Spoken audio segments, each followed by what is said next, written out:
and welcome to Rogers TV, home of your Western Mustangs. I'm your host, Patrice Whiffen, and in just a few minutes, your Western Mustangs will take on the visiting Waterloo Warriors in tonight's women's basketball action here at Alumni Hall on the UWO campus.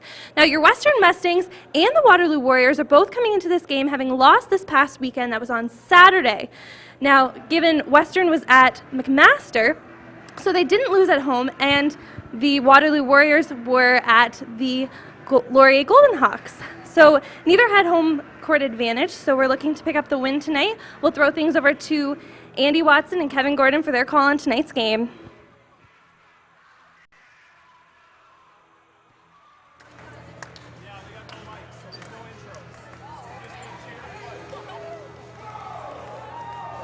I don't like seeing this because I don't like knowing that I'm not because then I lose focus.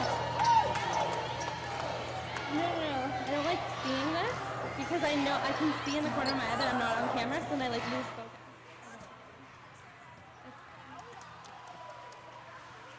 Did it look okay though? From what you think?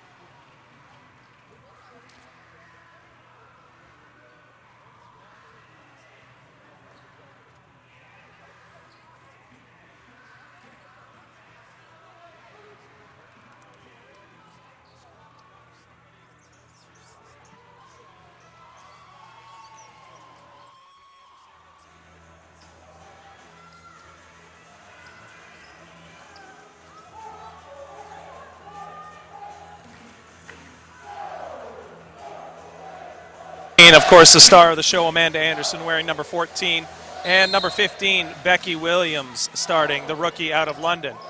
Starting on the court for the Warriors, Rayanne Holden, playing great ball as of late, taking the ball up right now. She swings the ball over to Stephanie Shea. Shea swings around to fellow starter Laura Bacot. Chelsea Brown, London native, with the ball right now, wearing 13 for the Warriors, and Erin Button, number 23, round out the starting lineup. There is number 7 working hard inside. Stephanie Shea going in hard for the Warriors, getting to the line in the early going. Early foul there on Jacqueline Self, Andy. Jacqueline, a player we're going to talk to at halftime, along with teammate Jenny Vaughn. Jacqueline, certainly somebody that is a welcome addition to this Western lineup. Yeah, and you know what? Unfortunately for Western tonight, they're without the services of Kelly Molden, so Jacqueline's ability to chip in immediately, and as we see her starting here, it's going to be important. Not a player you want in foul trouble early on, and we'll have to watch how the game unfolds. Offensive rebound to the Warriors, 14, Laura Bicott. Brown swings it around to Shea.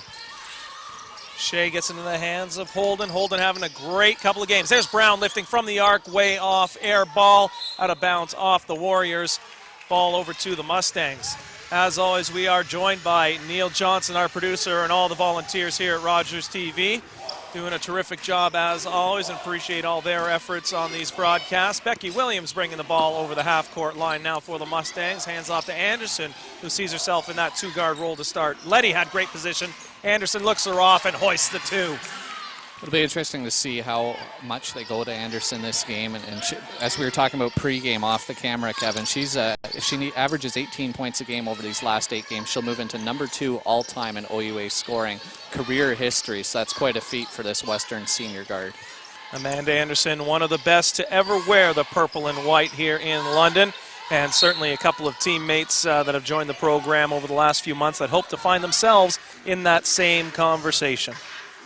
Be interesting to see what Waterloo chooses to do here. Is Anderson playing some great defense, as were the Mustangs. They got 3 seconds left on the shot clock on the inbounds. Ball into Holden. Holden has to work quickly.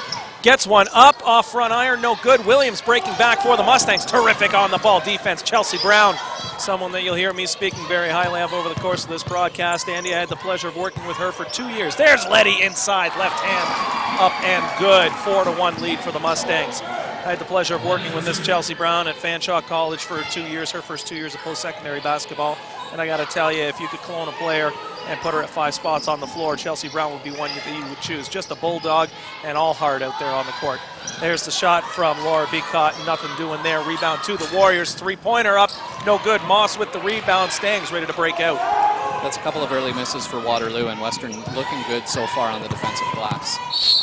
Williams going hard to the rim. Basket good. Williams to the line for the 3-point chance.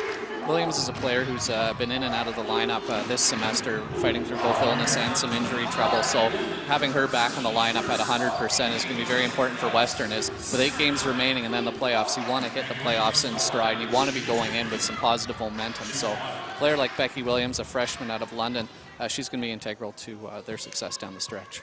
You mentioned Becky, and again, a bit of a personal connection. My wife, having coached Becky and Melissa Rondinelli, injured for the Mustangs tonight, not in action. Having coached them for a couple years with the London Ramblers program, had a great opportunity to see Becky actually go head-to-head quite a bit against the woman wearing number 9 for the Warriors tonight, Erin Tilley, who was certainly one of her top competitors over the last couple of years playing with Bill Vitas. And in fact, it was Tilley and Williams who went head-to-head in the provincial championship final 2 years ago, final in which Williams and the London Ramblers team that featured Rondinelli as well were victorious, capturing the Ontario Championship. At the line there for the Warriors, Laura Beacott, 5th-year forward out of Thunder Bay, and someone that Coach Tyler Slip told me before the game, she's been coming on of late. She's a player that they count on for production, veteran leadership, and someone that if she's not playing consistently, Andy, they just don't have any hope in most games. Well, she's one of the 2 tallest players in the lineup at 6 foot for the Warriors tonight. They're a relatively small team, so she'll probably see a lot of action inside the paint tonight for Waterloo. Moss with the screen, double by Letty right there. Moss leaks to the corner, gets it inside for Letty, and Beacott getting herself into some foul trouble right there, getting called for the touch right there. One of those fouls, Andy, I know you and I have talked about this in the past, but at times really unnecessary to pick up some of these early fouls when it's the ticky-tack reaching fouls. Yeah, and you know what? They're doing nothing to help your team defend the ball, and they're fouls that if you could hit the rewind button and replay in your head, you wouldn't take them, and those are the ones that are going to cost you down the stretch. Anderson off a pair of screens, launches the 3, no good. Into the game for the Warriors is Erin Tilley. Coming in for the Mustangs in this instant offense, Lauren Parks. Here is Holden getting right around Parks, but that is Letty changing the shot with the rebound, finds Williams on the outlet. Mustangs pushing back. Brown, one of the best on-the-ball defenders you will see anywhere, dogging Williams the whole way up the court. Anderson creating some space for Letty. Letty taking it. There's the double. Letty able to get it up and called for the offensive foul. No basket. She swung around with the elbows up high. Well, there was a great battle inside the paint there between Letty and Beacott, and it really, there was some early contact there off the ball before the ball was inbounded. And you want to see the players allowed to fight for it a little bit, but maybe a little bit of extra contact there. Head coach Steph Berry probably not too happy with that. An easy call for the official to make, particularly when the off-ball struggle that preceded it. 7 minutes to go here in the opening quarter. Mustangs 6, Warriors 3 from Alumni Hall. Kevin Gordon along with Andy Watson, and that is Rayon Holden taking hard, not getting anything. Shot clock down at 7 seconds as that didn't hit rim. Wide open underneath. Somebody lost track of their assignment. That's Stephanie Shea. Parks coming over to help out. One of the Mustang defenders was lost. Here is on the court right now for the Mustangs, and number 8, Sarah Mallon. She is picked away. Warriors with the ball. Tilley taking it out of bounds. One thing that Coach Barry told me before the game, Andy, is that with the Waterloo Warriors, they can be an even harder team to defend than some of the teams like a Windsor, like McMaster, teams that feature a star player or two where you know they're going to run a lot of their offense through that player. With the Warriors, they simply don't have the depth of talent. There is Brown in and out on the lip of the rim. Letty with yet another rebound, throws it off the heels of Williams. Fortuitous bounce to Anderson. A little quick dish to Mallon. Mallon raises up, no good. Front iron, but Parks picks off the lazy pass from Shea, able to get it out to the wing for Anderson. Doesn't want to try it again. Baseline finds Williams spotting. And no good, front iron again. Andy, the shooting woes for the Western Mustangs in the early going. Should be a sign of poor things to come. Yeah, well, thus far, neither team really shooting very well, and the rebounding is becoming a huge key to this game so far. Saw Caitlin Letty on the defensive glass, and a couple of lucky bounces for Western on what should have been turnovers. It's a scrappy game thus far. And there is Letty going over top, putting Brown to the floor. Double team came, but it was too late. Counted for the Mustangs, 8-5, and we can see there is going to be a lot of action in the paint already tonight, Andy. Well, Letty has half of Western's points, 4 points already for Western, and so obviously they're looking to exploit that inside game. Ball out of bounds, last touch by the Mustangs. The Mustangs certainly going to have to find a body, put their hips on their opponents, and get some space around the glass as they are giving up too many extra possessions to the Waterloo Warriors. Wide open from 12 feet. That was Aaron Button, no good. Williams breaking back. Letty with good position, can't get the ball to or swing it to Parks. Wide open left baseline, takes it hard, count that basket. Well, you go from a fifth-year player at one end of the floor missing a basket she should have made. Western comes back in transition. Another fifth-year player, and Lauren Parks for Western, goes to the line, draws the foul, gets the points. Western's up 10-5 now, and she's going to the line for make it a three-point play. You need your leaders to step up in the second half of the year, and certainly Lauren Parks has had a terrific last couple of games for the Mustangs, and really giving them some added depth inside. Parks good, 11-5, the score in favor of the Mustangs. Full court pressure applied here. Letty picks up Tilly, forward on a point guard right now, right there. Double dribble called on the ball carrier Tilly right there, as she had a mismatch that she was trying to capitalize on when she saw the much taller, perhaps a step slower Letty standing across from her. Into the game for the Mustangs. Coming back, Rebecca Moss, in addition number 13, Jacqueline Self. Yeah, and we're going to probably see some quicker changeover in terms of what Western does and showing looks, especially with a couple of injuries in the lineup. They're going to have to show some different looks and give players the adequate rest they need with a shorter bench. And one of those looks right there, Jackie Self running the point, getting Lauren Parks inside. Mallon with a close look, takes it back out. Reset the offense with Anderson. Anderson taking a screen from Parks, able to get the right hand up and off the glass. Give her two more. Amanda Anderson, 13-5 for the Mustangs. That's just terrible communication on defense from Waterloo. The screen was pretty obvious that it was coming. No communication, and Anderson got wide open. Nice roll from Parks to present another option. Terrific pass by Tilly, but the mishandle on the pass results in a 3-second violation by a Warrior teammate standing higher up in the key. Terrific creation right there from the rookie. And into the senior inside, Aaron Button, and Button unfortunately got kind of the bad end of that 3-second count, but that could be another thing we're going to see a lot of this game, with the tendency thus far to seem to go inside the paint. It'll be interesting to see which team can get away with those 3-second calls and which one gets caught. Here's Anderson, left side, no good. Rebound to the Warriors. Tilly pushing up. As Bosers with the rebound for the Warriors. Up top, that is Shea. Give her three. Pull it a little closer, 13-8 for the Mustangs, coming up on 4 minutes to play. And that's the first three-pointer in this game for two teams that like to shoot the three. Jacqueline Self going hard, finds Moss. Moss can't handle it with the left hand. Tough pass in traffic right there. Breaking back is Button with the Warriors. Put it across to Tilly. Tilly left wide open, likes that shot, no good. Mallon with a tough board inside. As you mentioned, Andy, Coach Barry using the bench liberally early on here. There's Anderson looking against Tilly. Self steps behind the arc, puts up the three, no good. Tilly with the rebound.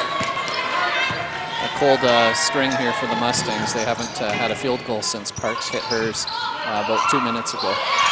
Miscommunication. Aaron Button finds herself all alone. That's twice already that we've seen a Waterloo Warrior left with no Mustang inside of her. Anderson takes the screen from Parks. Parks rolls, nothing there. Moss with a clean look from three. Put it up and no good. Rims out. Rebound once again to the Warriors. That is Shea breaking up the far sideline. Rotation up to Tilly. Anderson watching her at the arc. Now there's Bosers again. No good.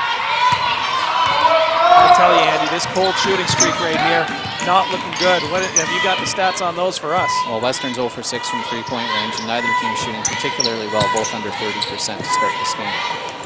There is Self hoping to bring that percentage up for the Mustangs. Anderson getting herself a closer look. Out to Moss. Moss coming back inside. A little contact and a little basket. Rebecca Moss finding a way to get something done inside for the Mustangs.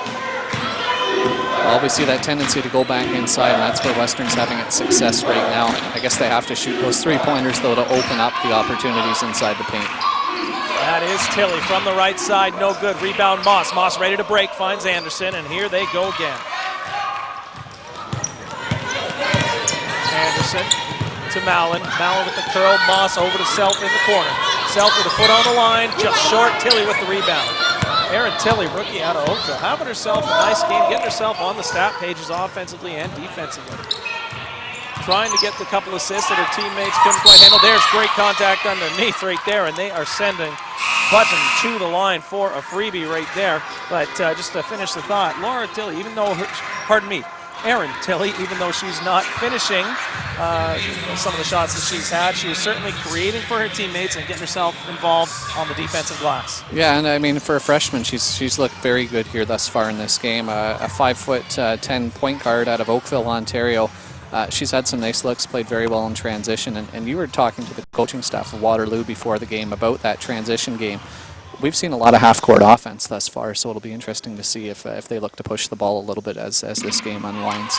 And Coach Slip before the game did mention, surprisingly to us, that he wants to play up-tempo against these Western Mustangs. Now, why do we say surprising? Well, the Mustangs, one of the better offensive teams around.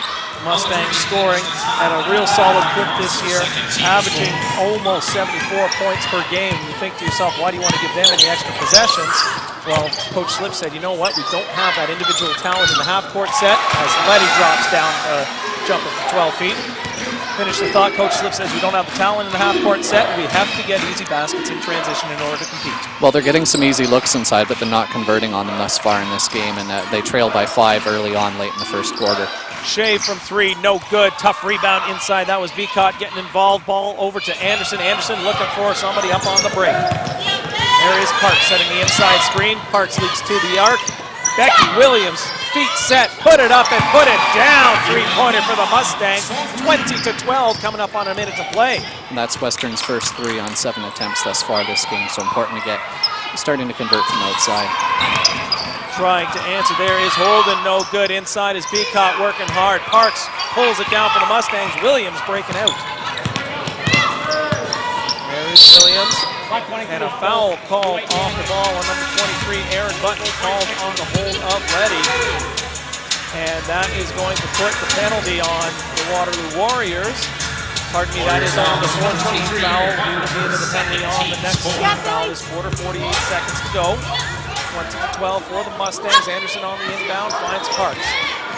Anderson back to the corner, inside to Letty, working hard for those points in the paint right there. Swings that ball around, that is Steph Lundstrom knocking down the 3.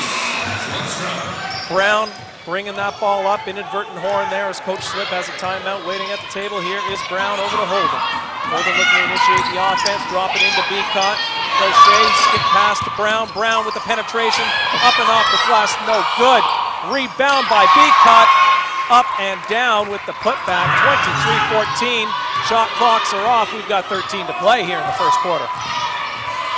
Letty looking to set that screen for Williams. Williams trying to do a little shake and bake on Brown. Ball to Parks. Parks with the penetration right side and draws the contact. Aaron Button's going to pick up her 3rd personal foul. And if that's a 3rd foul on someone, they got to make sure that there's direct contact. That's a soft call on somebody going up. Somebody was off balance. It looked like she had her position, and obviously Coach Tyler Slip not extremely happy about that call. That's going to open up the inside of this game wide open for Western, and certainly we're going to probably see them try and go after the inside game. Now, if you could see Coach Slip just having a conversation in that blue sweater right there, able to have a conversation with the official just a moment ago. That's something I talked to him before the game. I asked him, being one of the younger guys in the OUA West, only his 2nd year with the Warriors, what is it like? He says, finally the refs are willing to engage me. There is Holden with the miracle prayer at the buzzer, falls short as most of their attempts have this quarter. We are at the first quarter break, but come on back and join us here on Rogers TV.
also remind me between games we'll set something up for you for the next time, okay? And welcome back to OUA West women's basketball action here from beautiful London, Ontario. Alumni Hall, the home court of your Western Mustangs. 24-14 Mustangs over the Warriors after 10 minutes of play.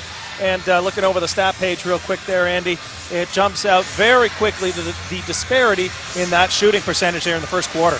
Yeah, well, Western started off the half rather poorly. They were 0 for 6 on their first 6 3-point attempts. They've hit their last 2. They're now shooting over 50% for the quarter, and they were under 30 to start. On the flip side, the Waterloo Warriors are a dismal 4 for 20, and that's got to be, some of those were wide open looks, and you've got to hit those. It is a young team.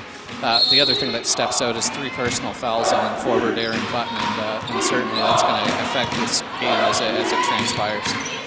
As you mentioned there earlier, Andy, Coach Barry using his bench liberally. There is only one Mustang who has yet to see action in the ballgame. We'll see if that changes as we go through. Lauren Parks with the right hand over top.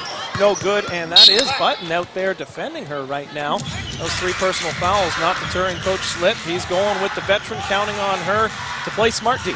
Well, we know that after the 3rd personal call was rather soft, that the 4th one's got to be wide open and obvious. So probably a good move from this young second-year coach. That is Brown, wide open look from 3. Put it up, put it down with a splash, Chelsea Brown. London Central secondary product, Chelsea Brown, after spending a couple years at Fanshawe, over at Waterloo, enrolled in her favorite course of study. Well, she's looked very good so far for the Waterloo Warriors, and she's had a couple of nice looks. Drive dribble penetration to the basket, and she's also come off some nice screens to open herself up, making good decisions with her shots. That 3 was just the 2nd for Waterloo this game, but it was a very good decision. Stephanie Lundstrom couldn't get out to the defender on that. That puts Waterloo back within 7 points. Terrific screen by Letty, just lowering the boom on Brown. 3 seconds on the shot clock, drop it into Parks, and Parks traveling violation. One of those situations there, Andy, where perhaps the traveling is going to precede the foul call there. Yeah, it looked like he was about to give the hold, and then maybe he thought twice about it, given who it was on. I think that would have been his 4th foul. Actually, I got the wrong player, but yeah, he definitely changed his mind in mid-signal. And Tilly no good, but the rebound for Beacott, and all of a sudden we got a ball game, folks, 24-19 here at Alumni Hall. Mustangs still on top. There's Anderson dropping into Letty. Letty gets it up, no call underneath, and perhaps, as you said there, Andy, referee's thinking a little harder now about some of these calls before they blow that whistle. Brown feeling it, puts it up, catches nothing but the air, and with the whistle, let's throw it on over to Patrice for a look at those Western standings. Thanks, Kevin. Looking at the Western standings, your Western Mustangs currently sit in 2nd place in the OUA West. Waterloo sitting in 2nd last place. So, of course, Western's looking to get the win tonight with that standings. Also taking a look at, 3rd place is Lakehead and McMaster. Windsor, of course, dominating with 1st place, 6 points ahead of Western. And Brock and Laurier in 4th and 5th place. And at the bottom, Guelph Griffins with only 4 points so far this season. We'll throw things back over to Kevin and Andy. Thank you, Patrice. And the Warriors on a 5-0 run here, 2 minutes into this second quarter, closing the gap to a mere 5 points. We've seen turnovers by the Mustangs, and there's one by the Warriors. We'll see if this Warrior help defense can force another one. And there it is on the 2-on-3 break. Williams trying to force the action. Something's jumping out already, Andy. The help side rotations by these Warriors. 3-pointer up, no good by Shea. Rebound to Anderson. That help side defense for the Warriors. Rotations are there. Yeah, and it's forcing Western to make some mistakes a couple of times. Even the veteran players for Western have been caught not knowing what they should do in that situation. And they're turning the ball over a lot. Only 3 turnovers in the first quarter, but they've already had 3 here in the second quarter. And with that turnover, we're going to throw things on over to Patrice once again. She's going to give us a look at those Eastern standings. The Carleton Ravens are leading the Eastern standings right now, followed by Queens and Laurentian. Ryerson and Ottawa tied for 3rd place, and then Toronto, York, and RMC follow out the bottom half with 4th, 5th, and 6th place. We'll throw things back over to Kevin and Andy. Back to action on the court, 24-19. Warriors in the midst of that 5-0 run. Western has not scored almost 3 minutes in to the second quarter. Three-pointer up and down. Laura Bossers right there, the rookie out of Stratford, finds the bottom of the cup. 24-22. The Mustangs trying to find somebody to put it through, and it will be Sarah Mallett with the answer from the left corner. Make it 3, make it 27-22. Waterloo opened up that quarter on an 8-0 run, so that was a very important basket for Western. Terrific turnaround by Stephanie Shea underneath. Found herself in the forest, but had a gap to get the ball up. There is Anderson coming off a good screen by Moss. Anderson dumping into Letty. Letty working against Beacott. And Beacott with terrific on the ball one-on-one defense right there. Letty had a great opportunity for the one-on-one turnaround. Beacott denied her, and with that, we are going into a timeout here called by the Warriors. Well, you know, despite the fact that Western does have the size advantage, Waterloo's defense has been able to get in, create a couple turnovers inside the paint, a couple nice blocks. They're just timing their plays really well. And we did see a couple questionable calls early inside in the paint. It's nice to see Waterloo still taking those risks and trying to take the opportunity to contest those shots for Western. Otherwise, this game would be wide open. Well, let's turn our attention to some of the other action that's going on around the OUA if we could. And other games taking place tonight. McMaster on the road facing the Guelph Griffins. Laurier at Brock, and Carleton taking on Ottawa. Certainly the game of the week in the OUA. Carleton and Ottawa, as we've seen, 2 of the top teams this year in that Eastern Division. Yeah, and you know, the OUA Ace teams really are only playing for playoff positioning at this point. With the bottom 2 teams, RMC obviously out of the picture, York out of the picture. The top 6 have already made the playoffs. Tonight's game at the Scotiabank Place is a huge, huge game. For both the CIS basketball community, because they're looking to set another regular season attendance record of over 10,500. But it's a huge game for Ottawa because they're kind of peaking at the right time. Hannah Sunley Paisley is having a terrific year for the GGs. And Carleton, with a new head coach a couple years ago in Taffy Charles, they've really turned their program around. So that's a rivalry that's really heated up in the nation's capital.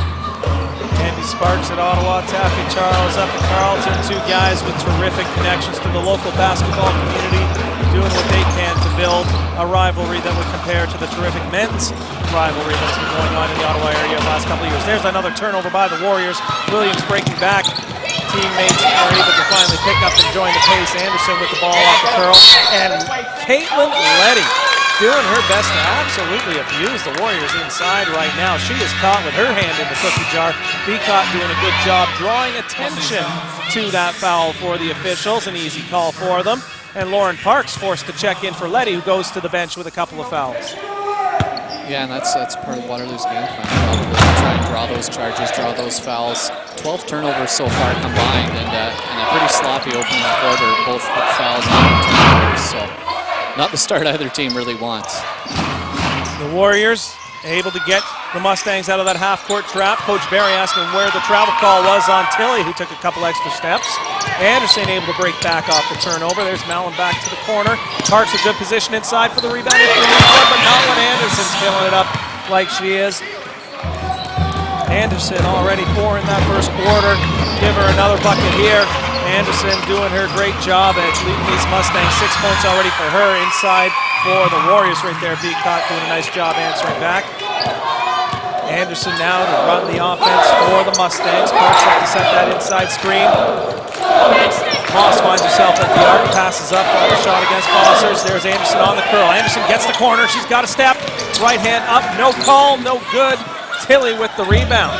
Great help defense again. It was a nice slide, like you pointed out earlier. That's giving Western a lot of trouble this game, Kevin.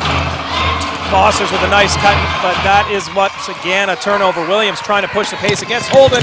Goes to the left side. Contact, no good. Our cameraman takes a good hit right there, able to recover himself. Well done to our Rogers volunteer crew. Foster's with the ball in the corner, up to Tilly. Young line up on the court and a couple of the guard spots there. Veterans at the forwards. Shea working hard, gets to the inside, off the glass, no good. Parks over top of the rebound. Williams able to break. 29 Mustangs, 26. Ooh, and just off the fingertips of Rebecca Moss right there. Nice lead pass by Williams. And with this whistle, we are going to take a quick little look here and go throw things over to Patrice and looking at Waterloo's last game. Last game, Waterloo was on the road at Laurier, and although they were pretty much neck and neck the whole game, Laurier did take the win with a score of 67-55. Western was also on the road this past weekend. That was on Saturday, and they were at McMaster. And it was another close game, but the Marauders did take the win with a score of 71-66. Back over to Kevin and Andy. Thank you, Patrice. So certainly two teams that need to get a little something going, as it's always so important how you are playing as you head into the playoff season. Andy, I know you've spoken with Coach Barry over the past week, talking about his team's play of late and what he feels is so important to have going into the playoffs.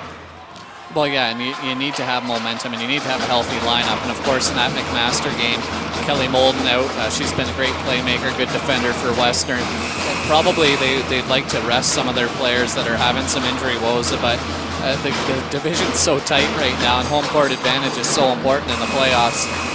You want your players healthy as quickly as possible, but at the same time, you don't want them sitting out in key games like that. So Western has experienced some injury woes and health woes to start the second half of the season, and it'll be interesting to see which players step up for Western, and certainly in this game, somebody needs to step up right now. Waterloo on a 10-4 run to open this quarter. And Tilly pushing the ball up into the game right there is Katie Bocock for the Warriors. Brown with the ball with newly taped fingers on her shooting hand. We'll have to keep an eye on that, see if that impacts what she's able to do with the ball in her hands. And jump ball situation, possession here going to the Warriors. Bocock with the ball out of bounds.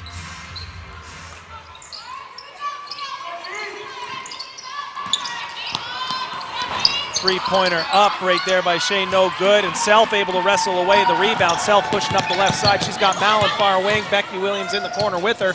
Parks with a nice screen. There's the roll. Nobody between her and the hoop. Up and in for a two, even with a little bit of contact. Here come the Warriors breaking back. Bocock over to Brown. Brown swings to Tilly. Tilly with a look, not taken. Shea at the top. Working hard against Mallon. There is Tilly lifting once again. No good. Team rebound. Parks comes away with it for the Mustangs. Nice work on the defensive boards there for Western. Good communication on defense, and they certainly seem to be picking up their assignments a lot better this quarter. There is Self working hard against Brown. Ball tied up. Possession to the Mustangs. Well, some improvement here. And even though they're on a run right now, Waterloo is looks like they're starting to tire out a little bit. Western, with their steady rotation, looks to see if they can put a run together here in the last 3:44 of the second quarter. 31-26, Mustangs up by 5. The Waterloo Warriors playing their scrappy best, keeping themselves in this ball game. Both coaches using their benches liberally. Williams with the ball, tough spot, pass to Moss, no good right there, and I got to put that one there on the shoulders of Becky Williams. Poor decision there by the freshman. Yeah, and she looked like she had her defender out of position. It chose to pass cross court, skipped a couple people, nearly had a turnover there, and put it into the hands of in between two Western players. Neither of them knew who it was intended for, and thus the turnover. Bocock takes it hard against Moss, who's able to stifle that drive. Self takes that outside screen from Parks, working hard, middle of the lane, off the front rim, no good. Tilly with the rebound, pushing hard here for the Warriors. Up ahead to Shea. Moss does a nice job of being the last man standing there for the Mustangs. Bocock working against Mallon, back to Brown. Brown harassed by Self, nearly turned the ball over. Terrific find, Beacott on the far side. Beacott puts it up, Brown with the rebound. Lots of contact, mostly ball. Turn it over for the Mustangs. Here comes Williams. Williams working hard on the crossover, goes middle. Can't make the basket. She'll go to the line, try to earn them the hard way. You know, a couple of things are standing out for me right now, Kevin. The off-ball play of Lauren Parks has been terrific, and the Western team in general. From low post picks to high post picks, there's some tremendous off-ball activity going on. And that's a stat that obviously isn't kept, but it's been a major factor. But the other thing, Waterloo making some very sound decisions. They're trying to get the ball deep in transition, and they're pulling out and trying to set things up in their half-court offense, and some good discipline for a young team. You can see the obvious earmarks of a well-coached team when you have a team that shows patience and shows a terrific defensive rotation that we've talked about time and again here with these Warriors. Tyler Slip, only his second year. However, a young man and a young coach who's certainly going to have something to going to put his fingerprints on this Waterloo Warriors team for several years to come. Got some good young talent into the program now, as we see on the court. Bossers, Brown, Tilly, players that will certainly be able to spend some time in the program and take them back to the competitive level that they are so familiar with. Beacott with that offensive rebound, and the foul is drawn against the Mustangs. Only the second foul, team foul, pardon me, of this quarter on the Mustangs, and that foul is going on Lundstrom, who checked in a moment ago along with Anderson. Back into the game for the Warriors is Rayanne Holden, the player who, again, Coach Slip mentioned that she is playing so well of late, and someone who can really key these Warriors down the stretch run to try to make that miraculous run for the last playoff spot. Beacott with the ball, far side.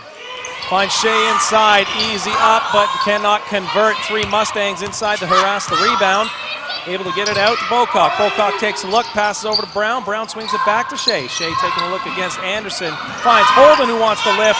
And that three is good. 4-point ball game. 2 minutes, 12 seconds to play. They're picking this zone defense apart right now. Just some excellent opportunities, some open looks, and that's why they're back in this ball game in the second quarter.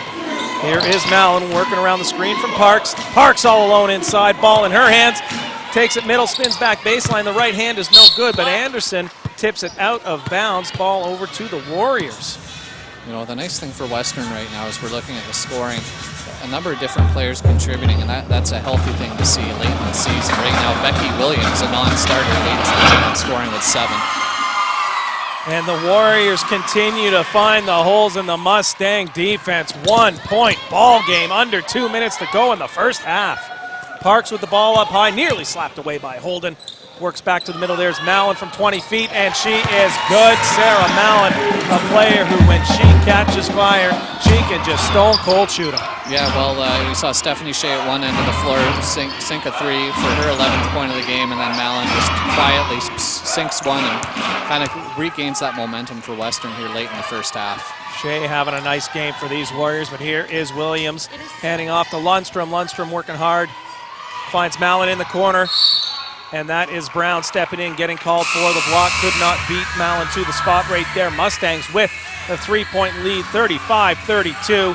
1 minute, 7 seconds to play here in the second quarter. And we are going into a timeout here called by the Waterloo Warriors. And taking a quick look here, Andy, I know the shooting percentage for both teams right now. You take a look at the Warriors shooting a mere 27.5% right now, and the Western Mustangs up at 47%. Certainly the Mustangs doing great things with the ball in their hands when they're getting the shots, but the Warriors are simply creating enough extra possessions for themselves through the rebounding and the turnovers. Yeah, between the offensive rebounds and 10 Mustangs turnovers, it's affecting Western. Waterloo right now with 22 boards, 10 of them on the defensive glass, and that, you know, Steph Berry's talked about it in previous games, post-game, in the pre-game interviews, talks about the offensive rebounds and the need to control the ball.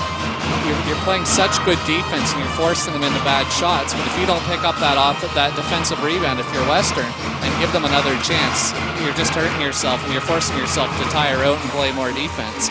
When you've got players who are injured, players who are ill, you obviously don't want to put yourself in that situation. I talked to Coach Berry before the game. I asked him, Coach, offensively, are you concerned, having this veteran leader, Kelly Molden, out of your lineup, are you concerned with the increased turnovers that might present themselves given you're going to play extended minutes with a rookie at the point guard spot? And as our Rogers viewers know, the last game they saw here on Rogers TV featured the women with that terrific, thrilling last-second overtime victory over the Brock Badgers, a game that featured a plethora of turnovers. But Coach Berry said, you know what, Kevin? I'll be honest, I don't fear the turnover any more than normal. Turnovers will kill any good team in any game, and if we don't limit the turnovers in this game, we will be in trouble, as we are, no matter who our opponent is. Mustangs with possession on the baseline coming out of the timeout. There is Anderson. Anderson working into the paint. Park setting up shop. no good from Anderson. Parks unable to get the rebound. Holden breaking back for the Warriors.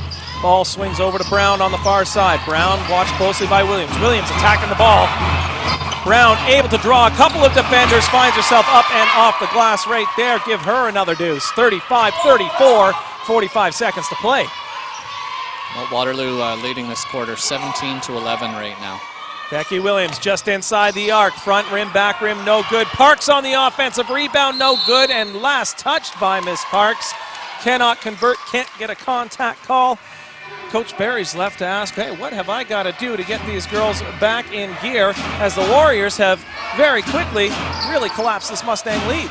And they could take their first lead of the ball game here with just under 30 seconds left in the half. Ball inside to Beacott, working against Parks. Anderson with the double down, back out to Brown. Nice try right there, looking for bosses inside. Ill-advised pass perhaps. 14 seconds to play on the clock. Mustangs looking for the last shot. Williams has it. Parks looking to set that screen. Williams comes left off the screen. Back out to Anderson at the arc. Goes backboard, no good. Lundstrom with the rebound, throws up the prayer, and no good. That will end the first half. Western Mustangs, after a 10-point lead in the first quarter, they are down to a single-point lead as we head to half. Don't forget to come on back, though, folks. We'll feature Patrice with an interview with our visiting coach in just a moment when we come back for Mustangs at the half here on Rogers TV.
Welcome back here to Rogers TV and Alumni Hall, your Western Mustangs women's basketball team playing the visiting Waterloo Warriors tonight. Waterloo Warriors assistant coach Courtney Gerwing joins me right now. Thank you so much for being here. No problem. Now, Western is currently sitting in second place in the standings.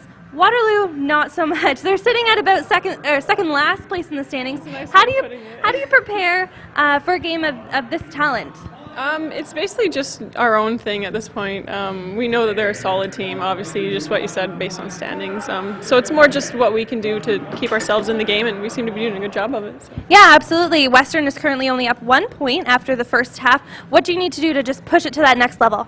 I think defensively we need to get a little bit smarter in terms of they set a lot of screens. We need to handle them a little better, talk them early, and just know who's more likely to take the shot of the two people involved in the screen, and be a little bit more active on our help side.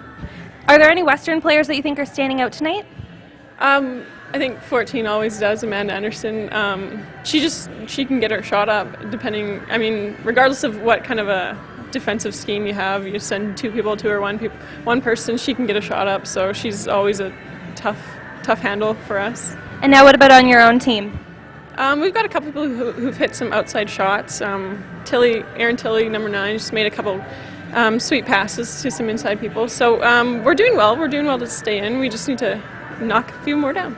So what will be your main advice for the girls going into the dressing room? I think just keep it up, really. Be more vocal, especially as the game continues, especially if it stays tight.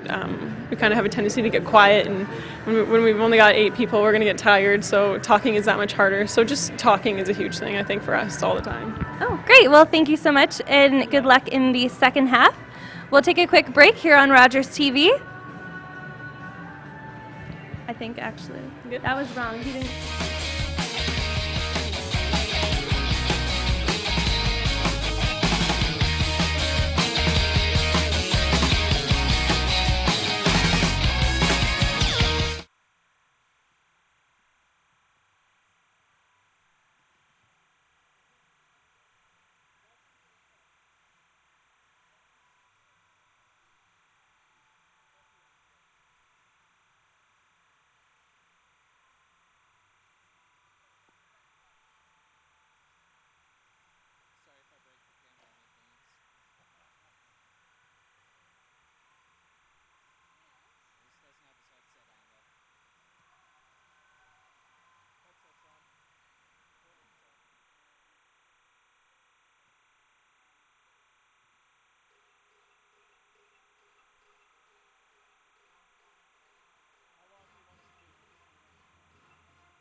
Welcome back to Mustangs at the half. Kevin Gordon along here with Andy Watson. And Andy, certainly a number of things jumping off the score page after that first half of play. Most notably, perhaps, the balance in scoring that we found on Waterloo's offense. Yeah, and it was interesting to see Western obviously relying more on the bench, but Waterloo having a real variety, scoring a lot of points in the paint.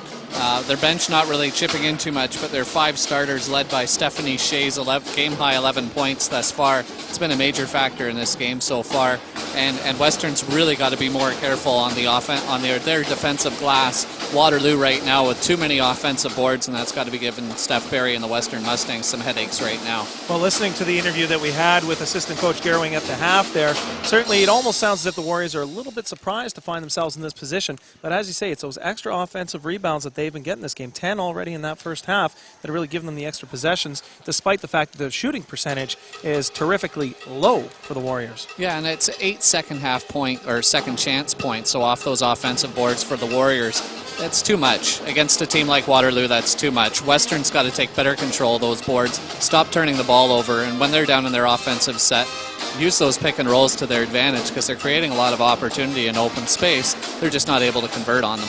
And one of the players that we were keying on there in the first half, Jacqueline Self for the Western Mustangs, not contributing all that much, only 7 minutes in the first half. As you mentioned, the starters for Western not contributing perhaps as much as the bench right now, perhaps to do with a little bit of injury and such that is being experienced at this moment by some of those starters. But speaking of Jacqueline Self, we did have the opportunity to sit down with Jackie before the game, along with teammate Jenny Vaughn, and we're going to bring to you now some of their thoughts on life, love, and the pursuit of basketball. Good evening and welcome to another edition of Meet the Mustangs here on Rogers TV. My name is Kevin Gordon, and I am joined here this evening by stars of the Mustangs, present and future, Jacqueline Self and Jenny Vaughn. Ladies, thank you so much for joining us. No problem. Great first half so far, Jacqueline. We're looking forward to more from you in the second half of today's ball game, but we want to take a time out here to get to know the two of you a little better. Two new additions to the Mustangs program, their arsenal, their offensive arsenal in particular, that we're looking forward to seeing from both of you over your careers. And the fans would love to know, what was it that really brought you here to Western? Definitely Steph as a coach, and the overall program and community. Basketball is so supported here. I wanted to go somewhere where there'd be a lot of fans, a lot of support, and where of course my family can see me play. Yeah, for sure. Steph recruited both of us before we went south, and kind of as the decision to come back, Western was number one because of Steph, and school, academics here is pretty high, so it was another big factor. And my family, for sure, to come see me play, so. Now, you both talk about coming back. For our viewers who are unaware, these two ladies did both spend time at NCAA Division I institutions. Jacqueline spent a year at Troy and a year at Denver for Jenny. And ladies, I'd love for you to fill our viewers in. What was it like playing in the NCAA? You hear a lot of talk nowadays about how the top CIS schools can certainly rival the NCAA experience. But we'd love to inform our viewers, what was the experience like down south of the border? Definitely a lot less different than I think people assume, especially with the culture that we have here at Western for basketball. It's a little bit more of a business down there, where basketball is always your number one priority, while here, definitely on our team, Steph has a great balance between basketball and getting good grades in our schoolwork. So I'd say there's a better balance up here, definitely. Yeah, for sure. I mean, the NCAA is it is very it's known to be very high, and when you kind of you can compare it very much so. We work really hard here at Western. It's not, and I like the balance between what Jenny said, for sure. It's not all basketball. It's much more more everything together. So, for sure. You both pay great respect to the head coach of the team here, Steph Barry, and the job that he did in attracting you to the program. If you could, let our viewers know perhaps one of Coach Barry's best strengths in the huddle, on the floor, on the practice court, off the court. What are some of his biggest strengths as a coach here with this young program? He's just he's a student of the game. He knows everything there is to do about basketball. He never stops learning, so therefore he never stops teaching us, and there's always something new to learn from him every day. The time he puts into basketball off the court shows very much on the court, so I think that's definitely his number one skill, and his commitment to our team is amazing. So, in addition to Coach Barry, what were some of the other factors about Western, the school, the institution? We know family was certainly consideration. I understand there might even be a personal connection between the two of you that might have played into your roles in deciding on Western. So what was it, aside from basketball, that really sealed the deal that you're coming to the University of Western Ontario? I think when you come to Western and you visit a majority of other CIS schools, it's different here. There's so much pride and stuff for the sports teams, and as Jacqueline said before, academics are very high here, and I want a degree that I can do something with, and that's highly recognized. So yeah, I'm majoring in business too, so business at Western is very big, and we knew a lot of the girls at Western. I'm here with the Western Mustangs assistant coach, Matt Spencer. Matt, you're playing a team that isn't necessarily up to your talent level, but we're still pretty close. What do you think went wrong in the first half? I think we might have got caught looking at the standings exactly like you're suggesting. We're second from the top, they're second from the bottom, and we just weren't sharp. We didn't execute our game plan, and my sense is that we really didn't play very much like a team. Are there any Western players that you do think were not necessarily playing their game tonight? It'd be tough to pick just one and say, this is the one who let us down. I kind of had a feeling that everybody was a little bit lower than potential, and you got to give Waterloo credit. Bacot has 8 points, 8 rebounds, and 7 of those rebounds are at the offensive end. That's hurting us. They had 41 possessions, we had 34. Too many turnovers, too many offensive rebounds. So what was your advice to the team in the dressing room? Box out and take care of the basketball. Those were the main two things. We want to make sure that we take care of the basketball when we have it, and when we don't, we have to be better defensively, and we have to tidy up the defensive rebounds, no question. Great, well thank you so much. Good luck in the second half. We'll throw things over to Kevin Gordon and Andy Watson for their call in the second half. Thanks very much. Thank you once again, Patrice. Kevin Gordon alongside Andy Watson. 1 minute, 30 seconds to go before the start of the second half. And the Warriors, again, surprising to find themselves in this position right now, as on paper coming into this game, certainly quite the disparity, not only in the standings, but also in the talent level on display on both pieces of paper there. But looking down that score sheet from the first half, we talked about it earlier, the balance of scoring for the Warriors and the lack of really much production at all from anybody on the Western Mustangs. But one player that has done a nice job so far for the Mustangs, Becky Williams, a rookie point guard, into the ball game here. 7 points, 4 rebounds, 4 assists to go along with 3 steals. And for those Warriors, as you heard Coach Spencer say at the half there, Andy, Beacott has just been a load. 8 and 8 already, on her way to a double-double, and Stephanie Shea leading the way with 11 points. Yeah, and the other thing that really stood out for me in that second quarter is as Waterloo went on a 20-11 run that quarter, they have one of their forwards, fifth-year player Erin Button, with 3 fouls.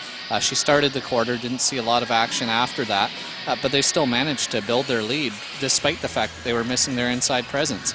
And like Matt Spencer said during the halftime interview with Patrice, they've got to do a better job of boxing out, taking care of the ball, and really limiting their mistakes.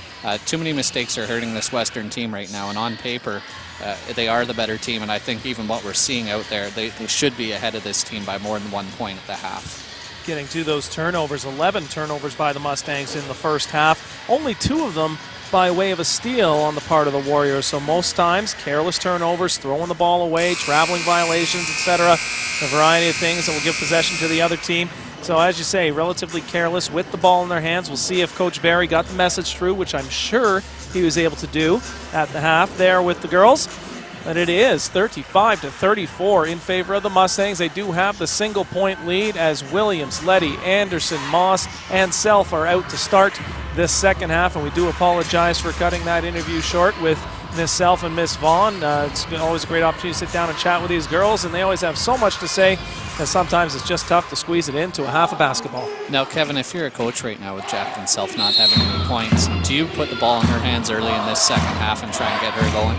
I'll be honest, one thing I'm really watching with Self right now is whether or not she's playing at 100%. Is she full speed out there right now? If she has nothing that's hampering her ability on the court physical-wise, and there is the first lead of the ball game for the Warriors, 36-35, I would try and get her going just a little bit right here, as she is such a versatile talent on that court. Becky Williams from downtown, no good. Rebound to Button, and the Warriors pushing up to Shea. Shea finds, could not find Brown on the weak side. Traveling violation on Beacott right there.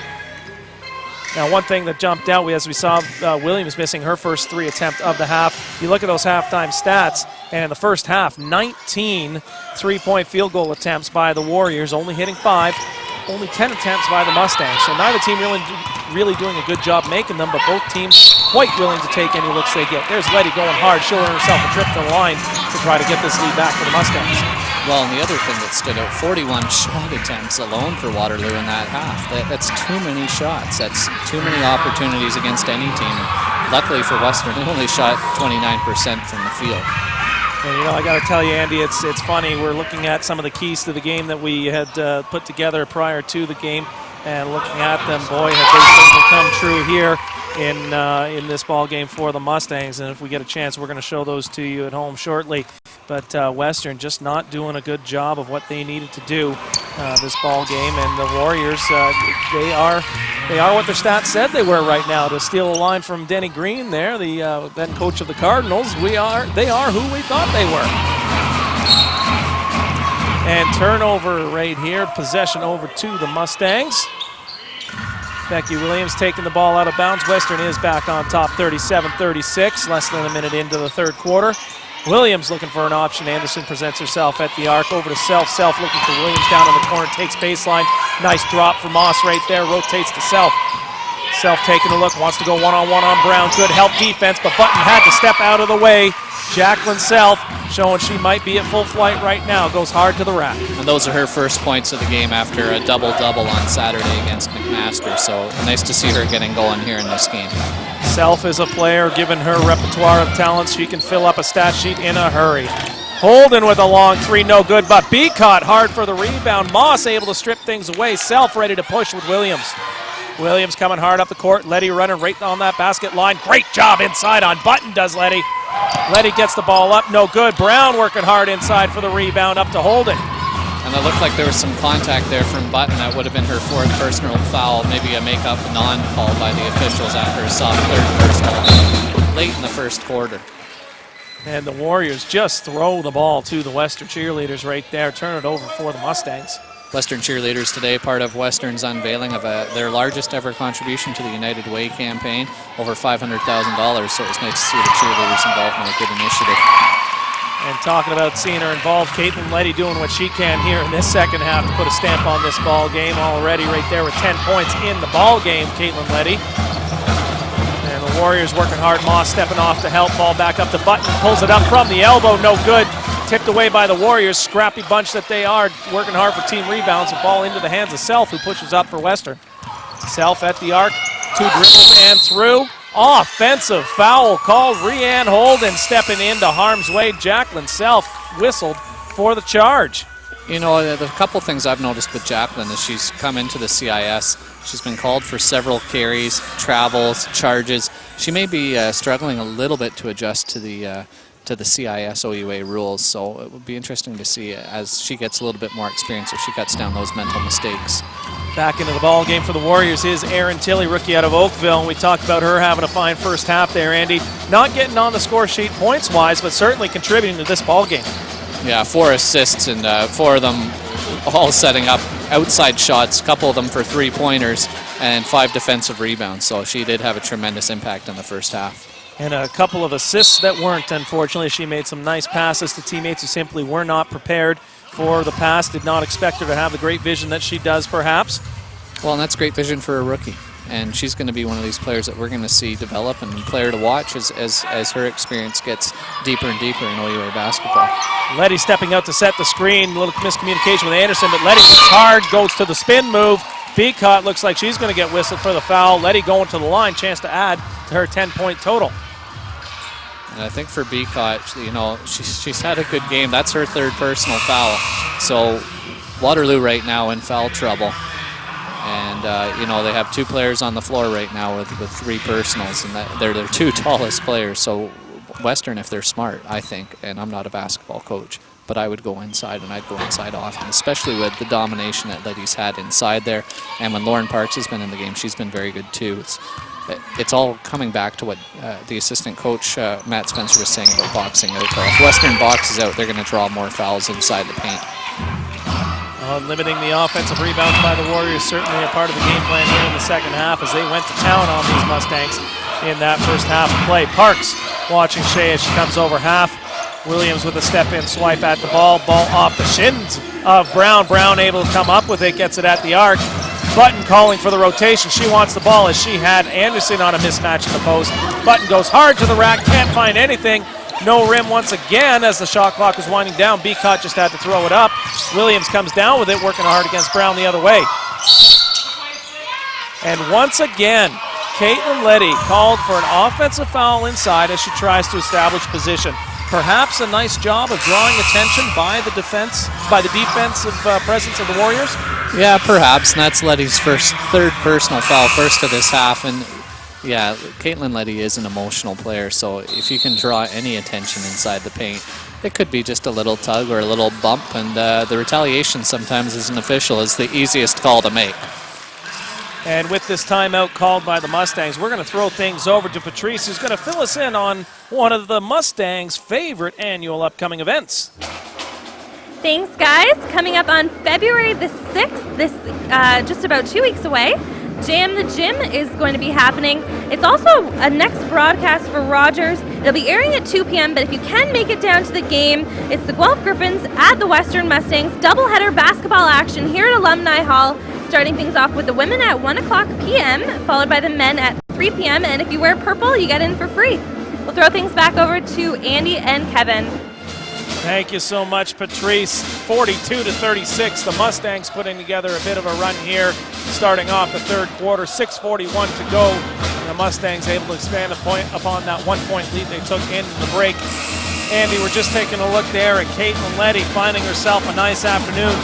4 of 7 in the ball game for Caitlin Letty, showing that the inside presence of the Mustangs certainly should find themselves in good position in the second half today. Yeah, and with Caitlin now getting into some foul trouble, that's going to hurt Western. But when she's been in the game, she's been extremely effective, and it'll be interesting to see with her out of the game now if they go to Lauren Parks to try and continue to exploit that inside advantage. Two of Waterloo's players have 3 fouls in the paint, so we'll see what Western chooses to do. Full court pressure applied here by the Mustangs as the Warriors put the ball in play. Trap coming, a little jump defense by the Mustangs. Moss working hard against Brown. Brown able to break, but throws the ball away. Unfortunately, she had drawn the double team, opened up a teammate. Unfortunately, she could not convert on the pass. Well, too many turnovers this game, Kevin. That's 4 for Waterloo this quarter alone. And teams like Western will make you pay for that. Even if you're giving them an opportunity, they're going to make you pay. In particular, when you have two teams that want to run that transition game, you tend to open things up, and with the throttle open and the foot down, you tend to make bad decisions playing at a high pace. And speaking of turnovers, back and forth goes the ball. I feel like I'm watching the Aussie Open right now.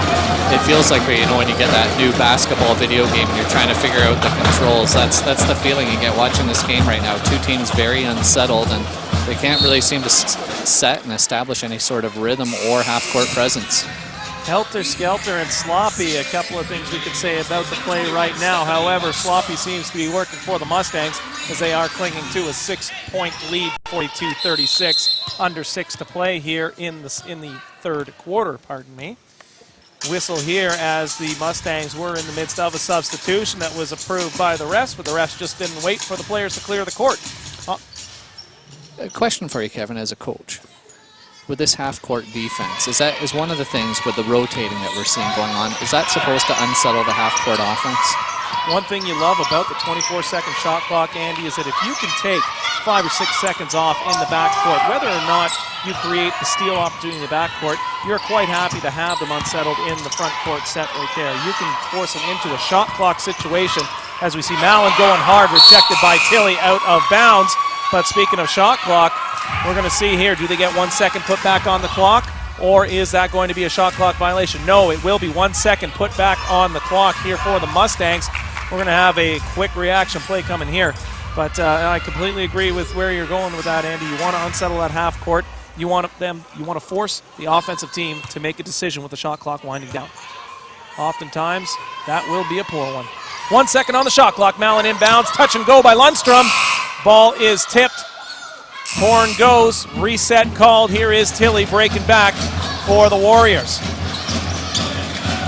Tilly working against Anderson and thrown away off the hand of Stratford native Laura Bossers. Mustangs with possession. Mustangs doing everything they can to keep these Warriors in the game, Andy. Unfortunately, the Warriors not taking advantage. Well, despite the fact that Western's on a 7-2 run to open up this third quarter, the turnovers, I think there's probably been a combined 10 turnovers this third quarter, and it's just sloppy. And one of these teams eventually is going to get into a rhythm, and they're going to run away with this game this quarter. I predict the team that leads after this quarter is going to run away with this game. Tilly able to force the turnover off of Anderson. Anderson was looking for contact, did not get the call. And I'll tell you, Andy, for as long as I can remember, the Warrior brand of basketball has been what we've seen here today.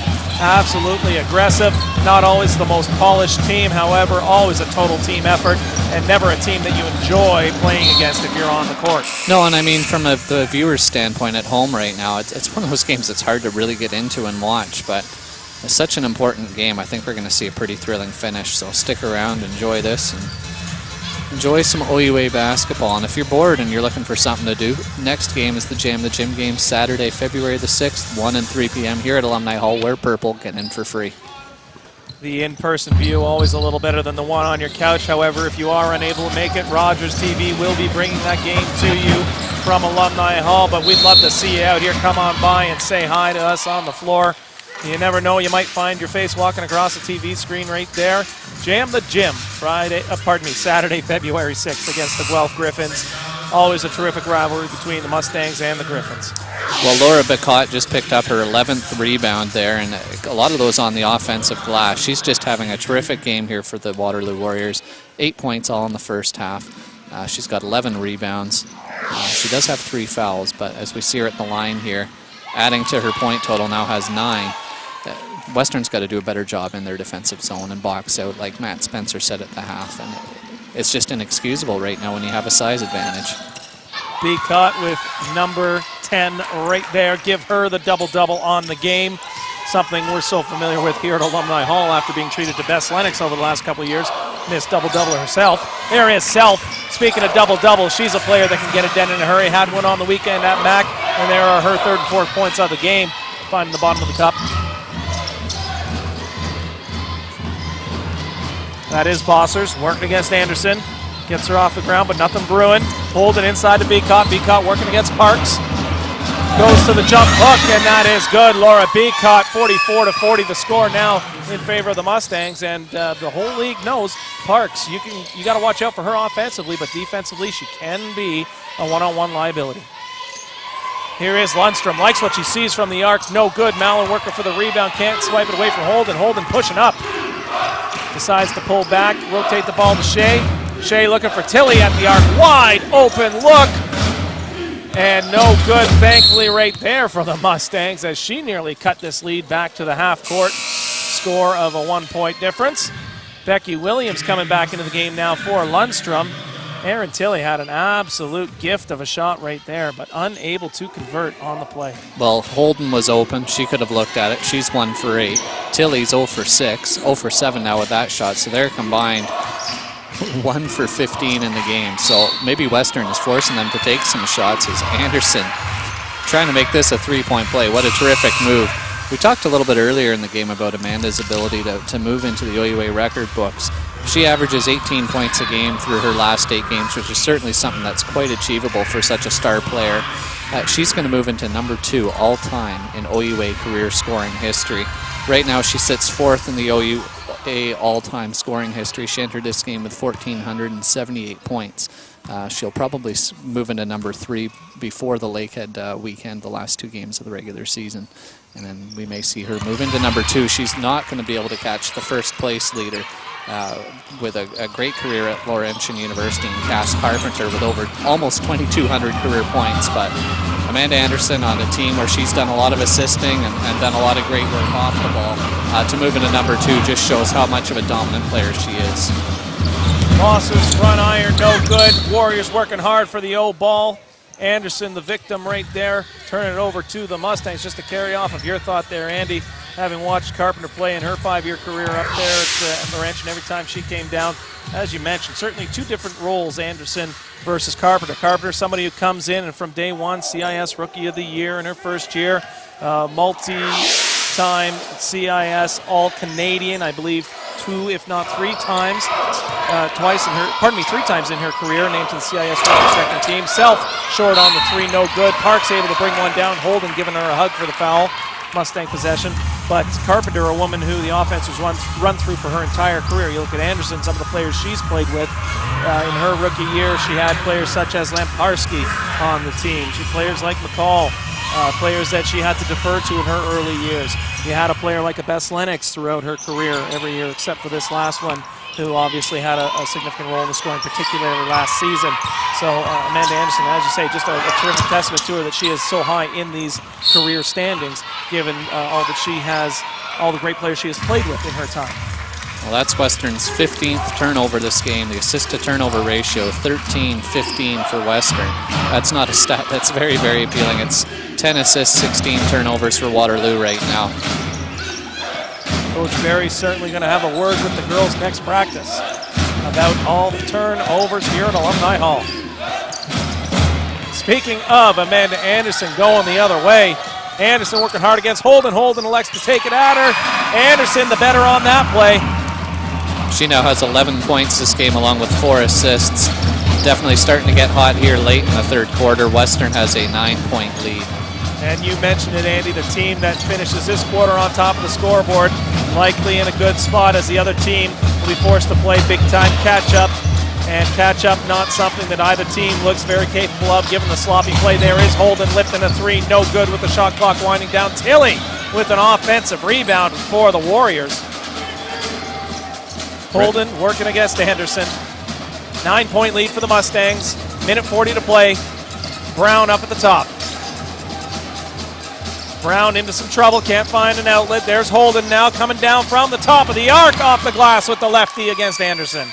Well, that's just her 4th point this game. She's now 2 for 10 from the field, but a good timely basket to end the Western run. Western now outscoring Waterloo 14-8 this quarter. Self with the ball, working hard from the top, takes it in and draws the contact. Looked like she might have gotten away with a little extra step there, Andy. Yeah, it looked like she was traveling the ball there, but probably a couple 50-50. She might have carried it there. It was borderline both ways, but we'll see Self go to the line here, look to score her 5th and 6th points. We'll see a replay here. Nice 101, a one-on-one against a player with 3 fouls, and yeah, it did look like she turned her hand over top there. The player guilty there on the foul, I think, was Chelsea Brown. No, they've given that to Button. That's her 4th personal. Must have been a reach inside. Erin Button, certainly one of those veteran leaders that we've talked about for these Warriors. 6-footer in her 5th year out of Stouffville. And she is finding herself on the bench now for just a little bit as these Warriors will try to work themselves back in the game without her. But boy, do they need a rebounding presence as the Mustangs able to come away with it. Self inside off the feed from Parks. Self now has 7 points this quarter. 7 in the quarter, 7 in the game, and a 10-point lead for the Mustangs right there. Lauren Parks with good position draws the whistle off of good hard work prior to the shot. Well, they're going to give her a foul here, and I think as a veteran official, you could have just called a possession there, but Stephanie Shea's going to pick up a personal foul. I think that's her 2nd, and Waterloo in the bonus. We see the replay here from earlier on. Holden goes up, has a nice look, good finger roll, just a bad bounce, and then over the top of the back. It did look like she made contact before she hit the ball. Lauren Parks at the line, not one of her favorite spots to be if she had to pick one in this world. She's not exactly making a living there this year, though she finds herself there more often than almost any other teammate. In fact, more than any other teammate and almost more than their next 2 teammates combined. She is the 0 for right there, and she is shooting under 60% on the season. 41 of 70 coming into the ball game. Here is Tilly. Can't get the ball to the rim. Lots of contact, no whistles. Letty back into the game. She's flagged by Tilly. Keeps the ball moving. Hands off to Williams, who gets to push. I've been very impressed with Becky Williams this game. She's had a strong presence, pushing the ball, draws the foul there. Waterloo starting to add up here. That's their 7th team foul this quarter. And a number of players with 3 or more fouls right now. Western's probably going to start basing their offense on who's in foul trouble, trying to really force this Waterloo team to go deep on the bench, and a bench that's not really that deep. And that's one of those things about the Waterloo Warriors, getting back to something we talked about earlier, how they are always known as being a very scrappy, hard-nosed, hard-edged team. The one place that can really come and hurt you is in that foul count there, Andy. And we're seeing the Western Mustangs reap the benefits of the high foul count here. 55-42 the score now for the Mustangs, opening up a 13-point lead. Shea able to break up that left wing one-on-one against Letty. Rotates over to Brown. Brown inside for Beacott, has Anderson on her back with the mismatch. Bad position there, has to get the ball out to Brown. Brown working hard into the forest. Finds nothing but the bottom of the cup. Williams working against Tilly now. Shot clocks her off. 16 seconds to go. Anderson, 1 dribble pull-up. Touch right there. Barry up off his seat. Can't believe there's no whistle. Here is Shea looking for 1 shot with 7 seconds left. Tilly pushing the ball. 5 on the clock. 1-on-1. Drops it off for Holden. Goes up. And no call on that last shot by Holden right there. That will take us into the 3rd quarter break. 4th quarter action coming up. Mustangs lead 55-44. Come on back and catch all the final quarter action here on Rogers TV.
Welcome back. Fourth quarter action here at Alumni Hall. 55-44 the score in favor of the Mustangs. And taking a look at those the third quarter stats, Andy, we see that the Mustangs starting to do a little bit better job on the glass. Yeah, and I mean, even though Waterloo still dominating on the offensive boards with a 13-7 edge, Western doing a much better job of boxing out in that third quarter.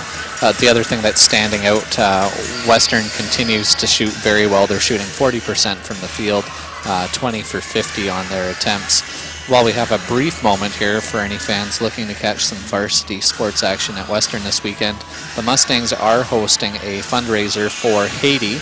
It's a whiteout night. If you wear white, you get into the game for free.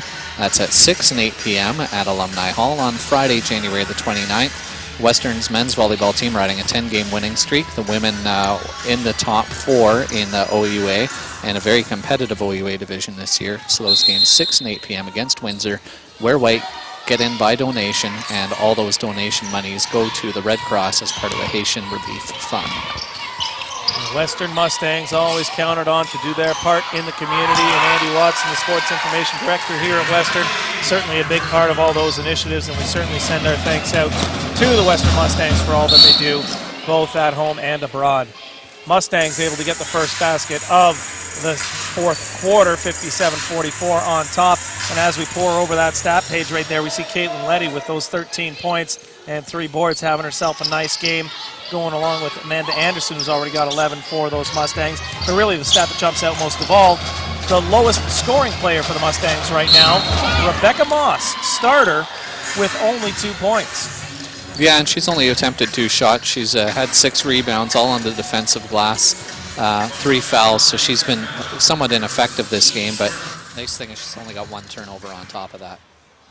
At the line for the Warriors, Chelsea Brown. We've been talking about her a great deal today, Andy. Certainly, perhaps a little selfishly, as she is, again, young player of OCAA origin, a London Central grad. So local talent on display here at Alumni Hall, and someone who's had a nice little game for herself. Never one to be considered a scorer. She was someone who'd do any role that was asked of her in her time in the red and white across town, and seeing that she's doing the same again here. Off guard by nature, oftentimes relied upon to take the ball up, and we've seen that plenty here tonight. But more than anything, and Coach Slip mentioned this to me before the game, there is Moss knocking down a 3 right there. Did you talk to her in between the quarter break, tell her to put one up? That was almost on cue. I think her ears were burning after that one. But to finish the thought, Chelsea Brown, Coach Slip saying her defense, as we've always known, is just absolutely one of the best around, whether it be on the ball and dogging the ball carrier, whether it be off the ball and always finding herself in the right spot. Someone who's just got a terrific defensive presence on the court at the guard position. It's nice to see all this London high school talent doing so well, not just at Western, but at all OUA teams, and it speaks volumes to the club system here and the excellent high school coaching that these players get. Tilly with the air ball, turn it over to the Mustangs. 15-point deficit the Warriors find themselves in. They certainly haven't been shy about shooting a 3 all game, 24 attempts already in the ball game. Here they are with the backcourt trap right now. Moss with the ball, give it back to Williams. Williams will work against Tilly. Tilly can't make the steal. She's in a trail spot now. There is Mallon in the corner, wide open look, can't get it, far rim, no good. Tilly with the board. Tilly doing a great job on the rebounds today. Yeah, that's her 10th rebound, and solid game. She's just not shooting very well. 0 for 8 right now on this contest. 0 for 8, 10 rebounds, 4 assists, so doing her best to keep herself involved, even though she can't hit water from a boat right now. 60-45, the Mustangs on top of the Warriors. Parks into the game. Bossers into the game for the Warriors, and Button will come back in with her 4 fouls. Do you go after her right now if you're a coach? Yeah, with a 15-point lead, honestly, Andy, I'm more concerned about limiting the turnovers, and oftentimes with players, if you tell them to target a player, they end up making poor decisions and either turn the ball over or create an offensive foul on themselves by almost trying too hard. So I think right now, given the situation and given that Button is not a player, there's Parks taking it coast to coast there. Given that Button's not a player that's going to single-handedly pull this team back into the game, I think you let the action play out, and given what we've seen, she's likely to find herself sent to the bench anyway before this game's out. Brown working hard inside, trying to get a whistle, no good. Williams with the rebound. Hard to shoot through 4 players. Ill-advised shot attempt right there. Becky Williams going hard, getting it to drop off the glass, and a timeout called here by the Warriors. Coach Slip here needs to settle the troops down, have a quick word. We're going to send things over right now to Patrice, who's going to give us a little look at some upcoming broadcasts.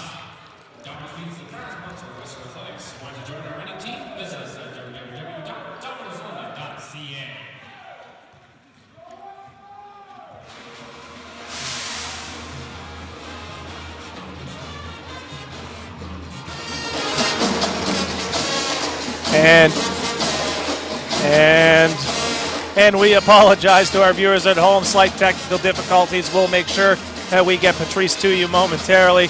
Taking a look right now, Andy, 64-45. You called it earlier in that third quarter. We had that team leading at the end of 3, looking like they're going to put this game away, that being the Mustangs, of course. And those Mustangs, they're certainly starting to open up a lead. And Becky Williams, rookie point guard, doing a nice job of taking them to that lead. Well, and we saw just in the replay before we broke there briefly, Williams has 11 points this game, and that was a very smart decision. But that's back-to-back points in transition. Lauren Parks took the ball in transition. The possession before that, Becky Williams was double-teamed in her own court, dished the ball to Parks. Parks went in, and the only player waiting for her at the other end of the court was Erin Button with 4 fouls. She had to back off. Parks just unimpeded progress to the net. Western has a number of players now with 9 or more points, and the balance has really helped them out. And in a game where they really started to really open up this game in the third quarter. And, you know, outside of the second quarter, Steph Barry's probably pretty pleased with the effort, but that second quarter is going to be something I'm sure he's watching tonight as he reviews the game tape. That's one where you have a hard time deciding, do I lecture the girls over this one so we avoid those mistakes, or was it so bad that I got to burn the film? There is Shea Burden up the bottom of the net with that one. Tickle the twine for 3. Shea having herself a game right now. Give her 7 boards along with 11 points here in the ball game.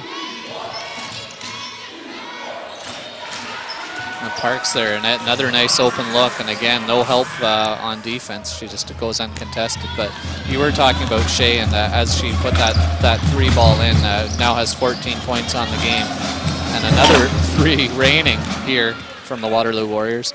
If they had even 10% better percentage on their 3-pointers, this game would be much, much closer. But they just can't seem to hit those shots. I think we know the instruction that was given in the huddle by Coach Slip, but there's something that we've seen all game from the Warriors, always willing to throw their body into harm's way, picking up yet another charge against these Mustangs. We haven't kept track yet, but I've got to think offhand of at least 4 or 5 offensive fouls now that have been called on the Mustangs. Yeah, and that one, it looked like the Waterloo defensive player was not set. So that tough call against Lauren Parks, but the Waterloo player did a very good job selling it. Waterloo with possession, trailing by 18 as they try to work their way back into this ball game here at Alumni Hall. Holden with the ball. Screen from Bossers, finds herself at the free throw line, over to Shea. Shea puts up another 3, no good. Holden nearly called for the foul over the back. Some great battles going on between Letty and Button in the paint off the ball right now, and it's almost as entertaining as the battle with the ball. Terrific catch and finish. Caitlin Letty. That had trouble written all over it, but Letty able to convert. Well, here's a player who didn't even play much last year in 12th due to some disagreements between the coach and the player. And here she is at Western, just having a terrific year, especially in the second half. She now has 15 points, and despite being in some foul trouble, if she can curtail that and keep her mind in the game, she's going to be a huge, huge presence for this Western Mustangs team down the stretch. And I think she can be an X factor for Western, maybe even to upset Windsor come postseason. A lot of observers around the OUA as there's a turnover again by the Mustangs. A lot of OUA observers certainly had to wonder, how is Coach Barry going to replace CIS All-Canadian Bess Lennox? Certainly Letty, we're not about to say that she is a replacement for her, however, doing a fine, fine job of stepping into that power forward role and doing her best to take up the rebounding void and the scoring void left at the 4 spot. Yeah, and Letty, got away with a little bit of an elbow there off the ball on Button, but she's really, as we just talked about, she's had a great, just a great transition to this Western team. She's really fit in, like you said, with the absence of Bess Lennox and a player like Nadine Perron who added some height on. Having Lauren Parks back has certainly helped with Letty's ability to develop behind the scenes, but she's been a great player, and I'm sure must be very happy with her season to date as well. Lots of contact there, no whistles anywhere. Shot clock winding down, 10 seconds. Anderson with the ball, looking for Letty's screen.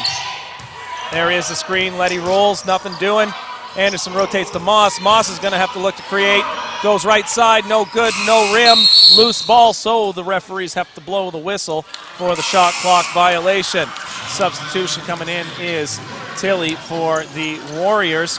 You look at a couple of the standouts of the game here, but before that, we're going to take a look at these next Mustang broadcasts. Coming up on Saturday, February 6th, it will be Western's Jam the Gym event here at Alumni Hall. You wear purple, you are in for free. The Guelph Griffins in town for a basketball doubleheader. Men's and women's basketball coming to you once again on Wednesday, February 10th, as the McMaster Marauders, former Mustang Keenan Jefferson, coming to town with the men's squad, and a terrific battle of OUAUS perennial contenders on the women's side. If you can't make it out to Alumni Hall, be sure to tune in on Rogers TV, as we will be more than happy to bring you all the action from Alumni Hall. And those games across the board on the 6th as well against Guelph, of course, on the 10th against McMaster. Playoff implications galore, and I think home court advantage is going to come down to that women's game between Mac and Western, and I think Western's matchup in the quarterfinals in the men's side will be determined by how they play against Mac. As we see Steph Berry calling a timeout here.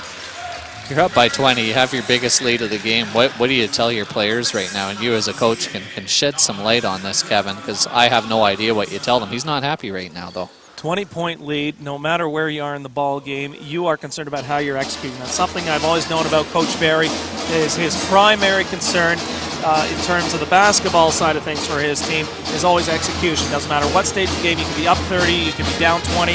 If you're not executing, he is going to let you know that you're not executing.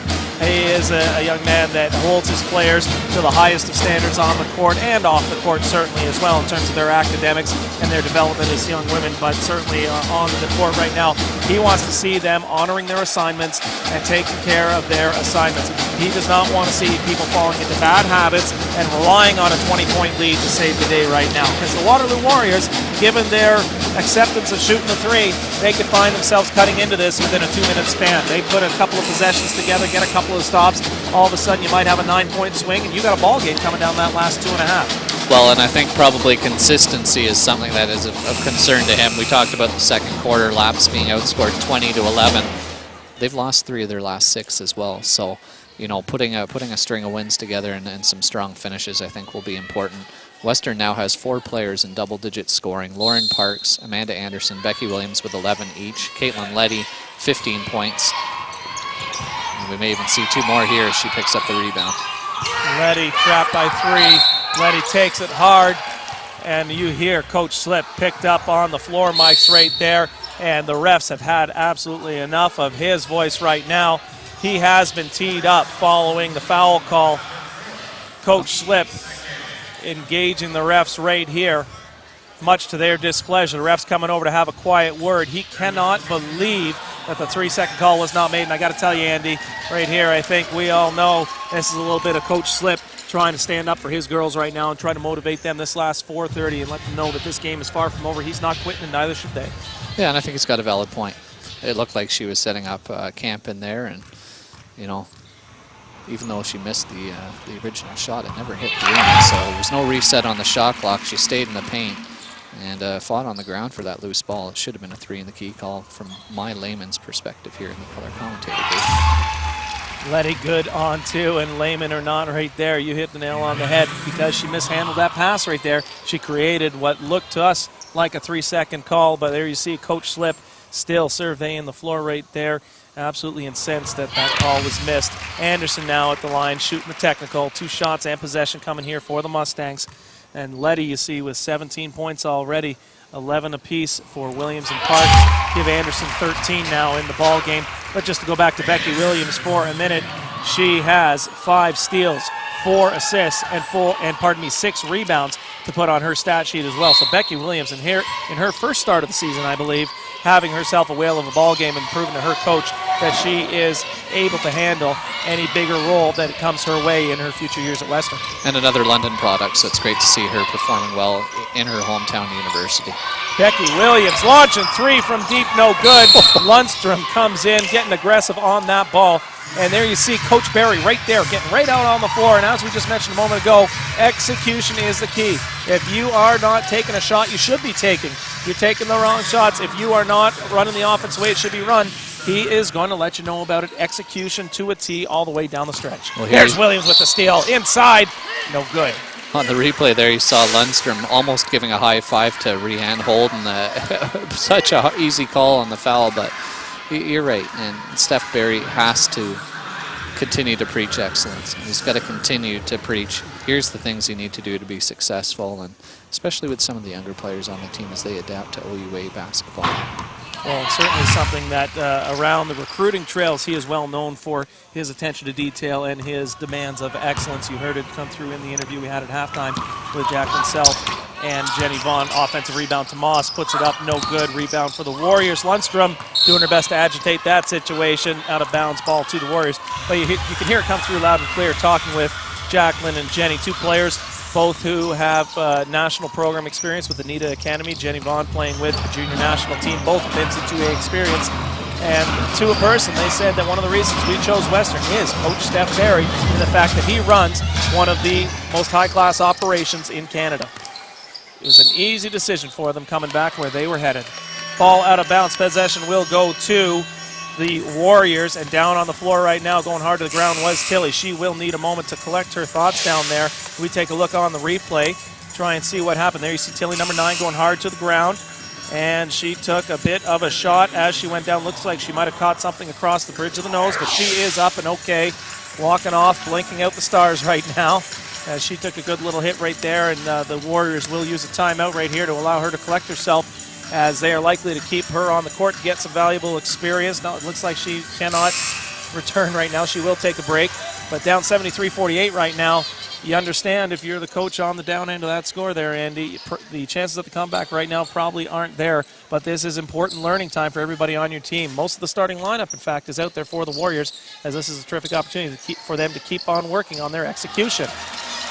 We say execution, turnover happens. Lauren Parks with the steal. Nice pass. Becky Williams goes up. No good, but she'll earn that trip back to the line, trying to add to her 12-point total. She's 5 for 7 from the line this game with 12 points. And like you said, 5 steals, 4 assists. Just a terrific all-around game. And as we look at this London product having a standout game, what other players are coming through the system right now in the city of London, and who might we see in the OUA in years to come? Is there anyone that kind of, we talk about these NITA players from the Burlington and Hamilton area. Are there any players in the London area that we should keep an eye out for if we're fans of university basketball? I'm putting you on the spot here, Kevin. Well, I don't want to tip off any coaches that are unaware of some of the terrific basketball that's being played here around London, but of course I'm kidding. London certainly a hotbed for women's basketball talent, as we see another London product. Parks trying to work hard there. No good. Not going to give away any names from the London and surrounding area. However, I am aware of a certain player from down the road who has committed to the Western Mustangs women's basketball program. Not sure that she is a fully signed and sealed deal yet, so we won't reveal that name, but in talking some informal conversations with Coach Barry over the last couple of weeks, I understand that, let's just say the recruiting trail is always fruitful for Coach Barry and his staff, as the University of Western Ontario has so much to offer, both athletically and academically, that it is a pretty easy sell. The key is for Coach Barry and his staff to identify the type of player that they want to bring into the system and ensure that it is the type of player that can handle the rigors, both academically and athletically, that are presented here at the University of Western Ontario. So lots of local talent. I'm not going to name names right now, and certainly some commitments already out of the London area, and we'll be excited to hear those names as they are made public in the coming weeks. Maybe you should be taking my job, Kevin. That's some good PR from your standpoint. I will point out that the coaches here in the OUA, as this game's a little bit out of hand at 74-51, it gives me an opportunity to talk about a tremendous initiative, the 3rd annual Western Mustangs Scholarship Breakfast, Tuesday, March 23rd at the Lamplighter Inn, Best Western in London. For information, you can visit westernmustangs.ca. We'll have some information up there beginning later this week. Or you can email Holly Gaddy, that's HGATI, H-G-A-T-I, at uwo.ca. A tremendous opportunity to raise some funds and keep our local area kids and our top Canadian talent in Canada, in the OUA, and hopefully coming to Western. Tremendous opportunity to lend your support and get a tax receipt, business receipt, and support Western student athletes. Bocock with the 3, no good. Moss with the rebound. Anderson breaking out here, 74-51, 2.5 to go. Anderson going hard to the rim, up and in, and that's a call right there as Bossers took the hit. I think that's a call that perhaps a little tighter game, something would have had to be called, but the referees and I think both coaches understanding the point in the game right now. You want to keep this game moving, limit the whistles. Waterloo maintains possession. Here we have Bocock swinging around to Shea. Shea going hard to the rim. Conversion right there for Shea. Mustangs bringing the ball back up for Williams here, coming up near side right in front of our table. Hands off to Anderson on the curl. And we see peeking through the curtains there, Western Mustangs men's team, and there is another offensive foul committed by the Mustangs on the screen. Lauren Parks a little aggressive getting the arms up. Here's what I don't like about that call, and I'm not a basketball guy. I'm a lacrosse guy, but the pick was perfectly set by Parks. She did have her arms high, but it was the Waterloo player that moved her face into the elbow of Parks. Now, yeah, it was a bit of a dirty situation. She hurt her face, and you got to protect the players out here. But Parks did everything right there, from my standpoint. And I know Steph Berry had words with her about keeping her arms down and is talking to her right now on the sidelines about holding her arms high. But that's just a tough call. It looks like Lauren did the right thing. But maybe I'm wrong, Coach. Coach Kevin Gordon. Well, you know, right and wrong, it's all up to the eyes of the perceiver. That's the referees, and I think I say it every broadcast, but officiating is the only job in the world where you're expected to be perfect the first day on the job and only get better. So it is certainly a job with very few right answers, depending on whose gaze you're looking through. When you're setting a pick at this level of basketball, what are some of the key things that you can pass along to the kids watching at home? At this level, it is it is important for the person setting the pick, but it's almost more important for the person that is using the pick. One, you have to give the person who's setting it time to become established. Otherwise, you create a moving screen violation on your teammate. When you use that screen, you must make sure that you are not forcing your teammate to move along with you to continue that pick and to really create that pick. Oftentimes, you'll see a player forced wide of a screen, which in essence forces the screener to move with you as they try to set what they're supposed to do in the offensive set there. So you can create fouls that way. And in terms of the actual person setting the screen, establish a position early, invite your teammate to come to you, and ensure that you've got a good solid base, because you've got to know that you're going to get trucked over 1 or 2 times a game. Of course, there's a couple of things that you might teach somebody that's 18 or 19 years old that will help them set a perhaps a more advantageous screen, shall we say, but those are the secrets that I'll let our young players learn as they develop through the system. I don't want to be the one responsible for a whole bunch of dirty screens being set in London minor basketball. Anderson from the corner, 3, no good. Letty looking for the board. And there is Bossers coming through. You know, you talk about all this London talent that we've got coming up in the next couple of years, Southwestern Ontario talent. You look on the court right now and you look at some of these hometowns. You've got the London players in Letty and Williams and Brown. You've got Stratford and with Bossers right there. Chatham Way for Anderson. Just a plethora of talent in the Southwestern Ontario region right now. And some of the coaches around the OUA are very well aware of. No whistles either way right now. Fouls hard to come by for the Warriors. Bossers doing their best to try and find one right there, but we're going to keep it in possession of the Warriors on the baseline. 1 minute exactly to go. 76-55, the score in favor of the Mustangs. And just a reminder, fans, coming up after this ball game, at the conclusion of the women's game, as I hear the balls bouncing behind me, it will be OUA West men's basketball action as these same Waterloo Warriors, the men's variety, take on your Western Mustangs at the conclusion of this game. So make sure you keep things locked in here on Rogers TV. Going hard to the rim right there was Holden, swatted out of bounds by Williams, but Williams caught a bit of the body on the way as well. Well, after this game for Western, it looks like they've got this one wrapped up, and they'll improve after this one to 11-4 and maintain their solid place at second in the OUA West.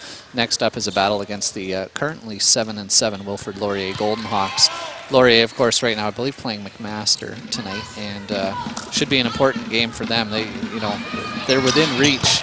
Young team, a team that's been building, but Western certainly wants to establish itself as a road team, as it looks like if they're going to win the OUA West Championship right now, they're going to have to do that on the road in Windsor. And so getting some experience on the road, playing in unfamiliar territory will be important for them as they play a number of their final games on the road. In fact, the game at Laurier, the game at Brock, Waterloo, Lakehead, doubleheader, 5 of their last 7 on the road. Chelsea Brown with the 8-footer, good. 76-58, 44 and counting here left in the ball game. The Warriors terrific effort throughout the course of the ball game. However, they are simply not a good enough team to survive the number of turnovers they had. Letty taking lots of contact in there, working hard against the triple team. Splits it, gets the ball up. No good. Even more contact on the rebound. 4 seconds on the shot clock. Anderson in for a closer look. Gets rim, but nothing more. Ball tipped away. And the Mustangs, Becky Williams, able to save. Looked like the Warriors gave up on that rebound. Shot clocks are off now. Turnover happens. Holden coming back. Dropped that one off. No foul there by Anderson. She knows the situation. 9 seconds on the clock. No chance for the Warriors. Becky Williams dribbles over half. Get the ball to Malin in the corner. Looks like we'll be content to dribble out the clock right here. Anderson puts it up for a good measure at the buzzer. No good. And the final score here in women's basketball action. 76 for the Mustangs, 60 for the Waterloo Warriors. We're going to take a quick break and then come on back to wrap it up here on Rogers TV.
Will I be on camera for this first part or no?